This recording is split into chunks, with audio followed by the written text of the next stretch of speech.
통계청이 오늘 고용 동향을 발표했는데 지난달 취업자 수가 1년 전에 비해서 16만 5천 명 늘어난 것으로 나왔습니다. 올 초 1월 이후 10개월 만에 최대 증가폭인데요. 반면 실업률 지표는 여전히 좋지 않습니다. 수요일의 오아시스, 오늘은 박연미 경제평론가와 함께 고용 동향 점검부터 시작해 보겠습니다. 어서 오세요. 안녕하세요. 네. 그럼 일단 이 취업자 수는 일단 개선되는 추세다 이렇게 볼 수 있는 거죠? 일단 전월 그리고 최악이라고 했던 여름보다 나아졌는데 네. 우리가 또 놓치지 말아야 되는 게 취업자 수 증가폭은 원래 전월하고 비교하지 않거든요. 네. 1년 전 같은 달하고 추세가 어떠냐. 그 왜 그러냐면요.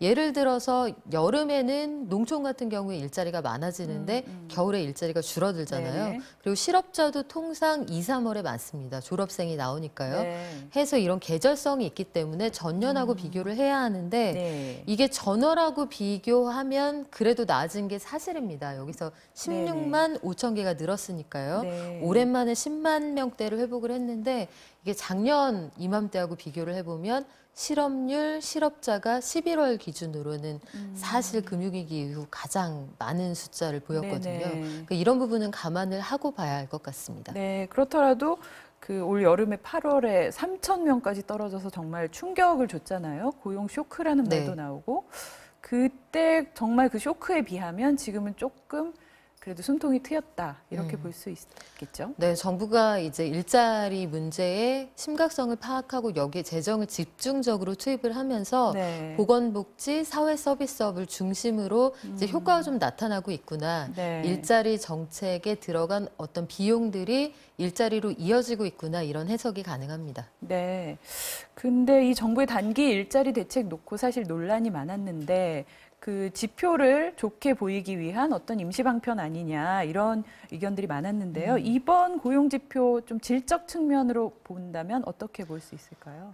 지금은 일단 일자리의 질이 다소 나쁘더라도 양을 늘려야 하는 시점인 건 맞고요. 네. 그렇다면 항상 정부가 지금까지 강조해 왔던 게 물량은 줄어들었는데 질은 좋아졌다 이런 얘기였잖아요. 네. 근데 사실은 들여다보면 꼭 그렇진 않습니다. 예컨대 그 근무 시간을 중심으로 보면요. 네. 한 주에 일하는 시간이 36시간 이상이냐 미만이냐 이걸 놓고 봤을 때 36시간 이상 근무하는 사람들 그러니까 소득과 일자리가 비교적 안정적인 사람들의 일자리는 줄었고요. 네. 반면에 36시간 미만으로 일하는 사람들, 소득도 적고 일자리 안정성이 비교적 떨어지는 일자리는 굉장히 많이 늘었습니다. 이런 패턴들이 또 나타나고요. 네. 연령대별로 봐도 가장 경제활동을 활발하게 해야 하는 30대, 40대, 50대에서는 실업률도 올라갔고 전반적으로 고용 상황이 좋지 않은데 65세 이상의 실업률은 떨어졌거든요. 20대도 떨어졌습니다만 네네. 이런 상황들을 볼 때 구조적으로 나아졌느냐 이렇게 얘기하기는 좀 어려울 것 같습니다. 네, 그 실업률은 계속 좋지 않은 상태다 이런 말씀하시고 계시는데 2009년 이후 가장 높은 수치 이렇게 좀 보이고 있네요. 오늘 홍남기 새 경제부총리가 첫 업무를 시작했잖아요. 네. 예, 이 부분이 아무래도 가장 큰 과제가 되겠다 이런 생각이 듭니다. 그렇죠. 내년 상반기는 현 정부가 총력전을 펼칠 겁니다.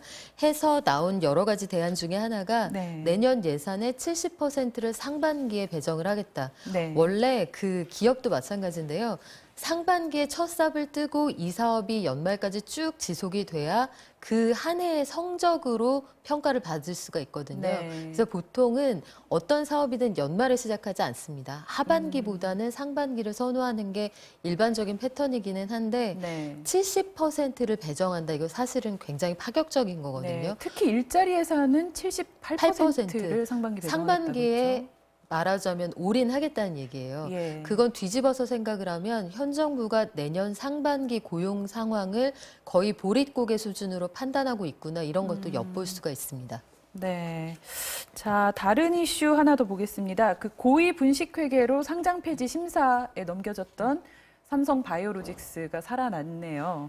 이 한국거래소 기업심사위원회 결정으로 어제부터 거래도 재개가 됐는데 예상보다 결정이 참 빨리 나왔다는 그런 느낌이 듭니다. 네, 이게 지난 월요일 저녁에 결정이 난 사안인데 네. 당일 오후 2시부터 회의를 했거든요. 예. 저는 그래서 그날 결론이 안 날 수도 있고 회의 관찰이 미뤄질 수도 있다고 봤는데 아주 이례적으로 이 거래 정지, 거래일 기준으로 20일 만에 다시 거래가 재개가 됐는데 네. 이게 네 가지 측면에서 아마 고민이 있었을 겁니다. 첫 네. 번째는 분식회계만으로 상장 폐지 요건이 되느냐. 이건 그 당초에 시장에서도 여러 가지 갈등이 있었거든요. 네. 왜냐하면 종전에 분식회계만으로 상장 폐지된 전례가 없어요. 예. 대우조선해양이 그랬고요. 뭐 한국 항공우주도 마찬가지였습니다. 그런 네. 전례가 없다는 게 부담이었고 또 한 가지는 이게 삼성바이오로직스가 지금 행정소송 중이잖아요. 예. 그런데 법원의 판단이 안 나왔는데 상장 폐지를 미리 결정해 놓은 상태에서 나중에 삼성바이오로직스의 고의성이 없었다. 이런 결론이 나버리면 피해를 회복하기가 어렵거든요. 네. 그 리스크가 크다고 봤던 것 같고 네. 세 번째로는 기업의 성장세가 존재하는 건 또 사실이거든요. 그 삼성바이오로직스가 가지고 있는 바이오시밀러, 그러니까 줄기세포나 어떤 조직을 이용한 생약 이런 네. 것들의 복제약 시장이 크고 있고 유럽 시장에서 꽤 잘 나갈 것으로 보이는 건 또 사실이기 때문에 네. 기업의 성장세도 아마 고려를 했을 거고 마지막으로는 이게 사실 가장 큰 변수였다고 보는데 예. 경제 상황이 좋았다면 결과가 달라질 수도 있었습니다.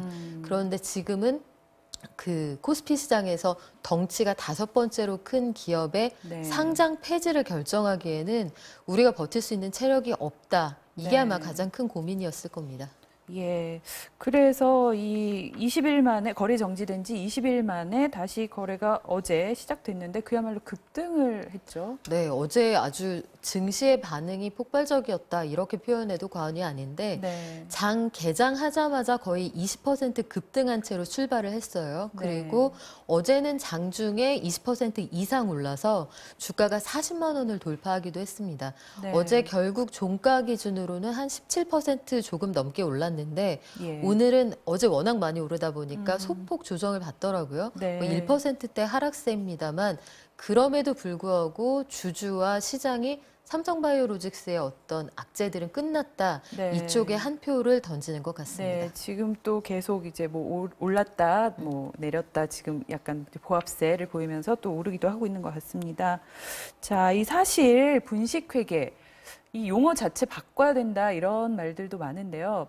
분식회계라고 하니까 뭔가 범죄 같은 느낌이 들지 않는다. 근데 사실은 회계 사기 범죄다. 특히나 이런 어떤 자본 시장의 기본 질서를 교란시키는 아주 중대한 범죄 행위다. 이제 이런 얘기들이 있는데 이번 삼성바이오로직스 같은 경우도 분식회계 규모 자체도 4조 5천억 원에 이를 정도로 어마어마한 규모인데 이런 모든 걸 감안해 보면 너무 솜방망이 처벌에 그치는 거 아니냐, 뭐 삼성 봐주기 아니냐 이런 지적들이 쏟아지고 있습니다. 네, 논란이 한동안 계속될 걸로 보여요. 대표적으로 미국의 그 2001년에 앨런 사태 기억하실 텐데 네. 세계적인 에너지 기업이었는데 당시 돈 한화로 환산을 하면 1조 7천억 원 정도의 분식회계가 있었거든요. 네. 그 일로 회사가 완전히 공중분해가 됩니다. 그리고 네. 그 회계 감시를 담당했던 아서 앤더슨이라는 회사도 거의 회사가 완전히 시장에서 퇴출이 되거든요.